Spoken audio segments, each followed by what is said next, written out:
bà ta ở ca bị nấy nó cứ về chạy chia bà direct rồi có indirect đây bóng bà miền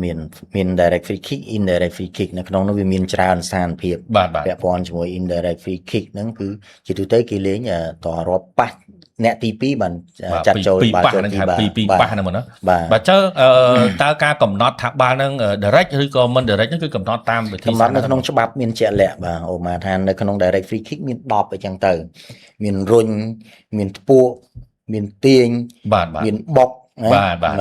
anh nó nghe miền tạ miền strike miền ấy chẳng anh nó cứ sạch là không direct free kick indirect free kick đôi thì họ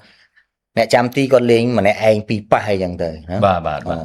nè chăm ti từ tua ba pi mất room còng miền ha nè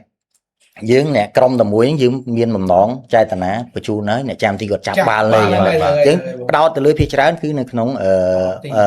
nè chăm ti buồn mà thời hay môi tiết vẽ con chỉ môi nâng ca lên rồi cua thằng đôi dùng khi lược trường phu tai ớt còn thách ớt ấy nó miền tràn bà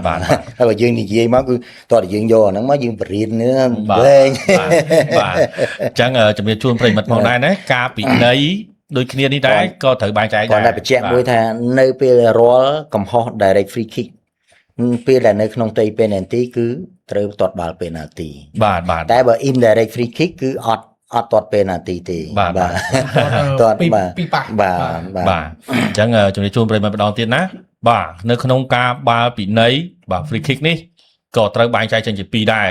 បាទគឺមាន direct ហើយនិង indirect បាទមានន័យថាអាចនឹងសុទ្ធមួយជើងផ្ទាល់ហ្មងអាចចូលចាត់ទុកជាការបាល់ចូលបាននិងមួយទៀតទោះបីជាបាល់នឹងគឺ indirect បានន័យថាអត់អាចមួយប៉ះចូលទីបានទេបាទអញ្ចឹងតតែពីរប៉ះបាទទើបអាចឲ្យបាល់នឹងចូលទីបានអញ្ចឹងចំណុចនេះប្រិមិត្តបាទប្រិមិត្តខ្លះនៅអត់ទាន់ដឹងហើយប្រិមិត្តខ្លះថាអីបាល់អញ្ចឹងមិនក៏មិនព្រមសុទ្ធបាទអញ្ចឹងមិនក៏ចាប់អាចពីរប៉ះបាទក៏ព្រោះតែបាទលួចបាទបងកញ្ញាគាត់លើកឡើងអញ្ចឹងចំណុចខ្លះទៅគឺមិនមែន serious ឬក៏បាទដូចគាត់បងលើកឡើងមិញគ្រាន់ថាត្រឹមតែ direct មួយគឺមាន10 20ចំណុចបាត់ហើយ10ចំណុចបាទ10ចំណុចបាត់ហើយបាទអញ្ចឹង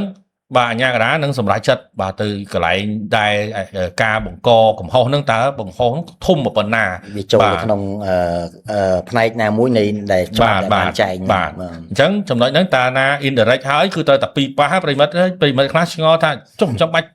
បាទល្មៀលបាល់បានតិចឲ្យគ្នាឯងសុទ្ធទៅអីបាទតែពិតអាហ្នឹងគឺត្រូវតែពីរប៉ះដាច់ខាតបាទអញ្ចឹងប្រិមិត្តចំណុចខ្លះនេះបាទប្រិមិត្តខ្លះនេះក៏បានស្គាល់ហើយបាទតែគ្រាន់ថាថ្ងៃនេះគឺជួបជាមួយនឹងបងគឺមានបទពិសោធន៍មែនបទពិសោធន៍គឺអញ្ញាអតីតអញ្ញាកដាតែម្ដងអញ្ចឹងឲ្យច្បាស់ការតែម្ដងថា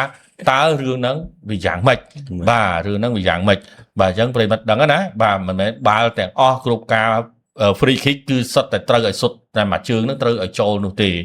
បាទអញ្ចឹងចំណុចនេះយើងត្រូវច្បាស់យើងយល់ពីវាទាំងអស់គ្នាកុំឲ្យតែចុះឡើងប្រិមិត្តថាអីអាញាណាកាត់សេចក្តីមិនត្រូវបាទព្រោះអាញាណាក៏ធ្វើទៅតាមលក្ខន្តិកៈច្បាប់ដែរបាទតែដូចអ្វីដែលការសម្រេចចិត្តនៅលើទីលានប្រិមិត្តវាមិនស្រួលប្រហែលទេបាទអញ្ចឹងបានបច្ចុប្បន្ននេះគឺគេបង្កើតឲ្យមាន VAR នេះឯងគឺដើម្បីឲ្យអាជ្ញាកណ្ដាលសម្រេចចិត្តចុងក្រោយ